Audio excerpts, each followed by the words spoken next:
Mom and dad got married in Kashmir. They were living a great life in the early 90s. And मेरे पापा उस time पे media में बहुत अच्छी पोस्ट पे थे वहां पे। वो 15,000 रुपए कमाते थे तब। डीडी कश्मीर करके एक चैनल था, and he was a news reporter, very well respected guy. And फिर वहां पे मिलिटेंसी हुई, वहां पे बहुत सेपरेटिज्म हुआ, वहां पे you all know what happened. And then they had to leave the valley in early 90s। 1991 में मेरे मम्मी और papa they left Kashmir, they went to Delhi. But उनका मन नहीं लगा वहां पे, क्योंकि यार you grew up in one place, you have your everything attached, your friends, your house, your homeland. They went back in 96। In 97 I was born, and in 98 हमारे घर पे गोली चली थी। And rato raat he had to leave for his family, for our safety, and he left, and in search of a new private job he landed in Hyderabad. And मेरे पापा का सपना था to put me in the best school of Hyderabad. वहाँ एक school था जो एक निजाम टाइम का कैसल था, उसको उन्होंने स्कूल बनाया था, HPS, and it was a very prestigious school. वहाँ की कुछ फीस 50,000 रुपए सेमेस्टर की थी। हमारी औकात नहीं थी उसमें जाने की। बट पापा ने 8-10 साल मेहनत करी, कोई सिक लीव नहीं ली, कंप्लीट ग्राइंड। कंपनी में उनको बेटर ऑफर्स आई, he still stayed loyal, he did his work very diligently, and finally when I was in 7th grade he could afford and he put me in that school of his dreams, and I went to that school.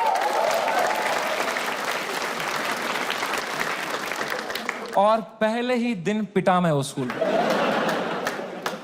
क्योंकि मैं fit in नहीं हो पाया वहां पे। वहां सब तेलुगु बच्चे हैं, उनकी गैंगे बन चुकी है 7th grade तक। मैं सडनली कोई नया बच्चा आ गया है, अलग दिख रहा हूं, अलग बात कर रहा हूं। And dude, they just fucking bullied me for years in that school, and I just did not understand why. May be because I was just the different kid. अकेला गोरा बच्चा चमक रहा हूं क्लास में। मेरे साथ रेसिज्म हुआ है,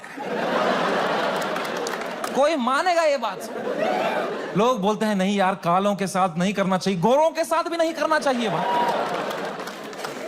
Racism and discrimination is not about who's the darker skinned. It's about who's the most different kid, who's most unlike you.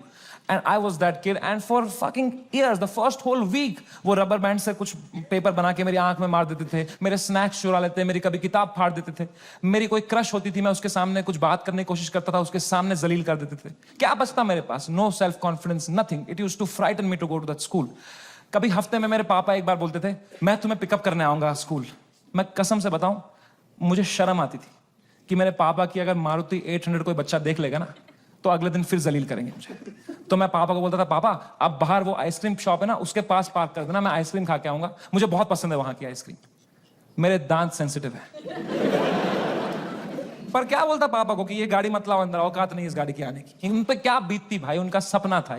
I couldn't break his heart like that, and if I would तो वो भी पीटते ही। यहां भी पिटूं, वहां भी पिटूं। Mummy को कुछ बोल देता, वो क्या करती, वो फंस जाती मेरे और पापा के बीच में। मैं उनको बोलता प्लीज पापा को मत बताना, then she would have that guilt. तो मैं छुपा ही लेता था। मैं पिट के आता था स्कूल में, पूरी स्कूल बस रोते रहता था, बैठ के अकेला बस रोते रहता था, शर्ट फटी हुई होती थी। मैं उतरता था बस स्टॉप पे, मेरी माँ खड़ी होती थी, बड़ी इनोसेंटली पूछती थी, कैसा रहा बेटा तेरा दिन? मैं कहा क्रेजी। कह रही ये शर्ट कैसे फट गई तेरी? मैं कहा वो हम क्रिकेट खेल रहे थे तो मैं गिर गया। इतनी जोर से? मैं कहा ऐसा ही तो होता है दोस्तों में, दोस्त नहीं थे क्या आप कभी? तो बोलते थे चलो मेरा आशीर्वाद तुम्हारे साथ है।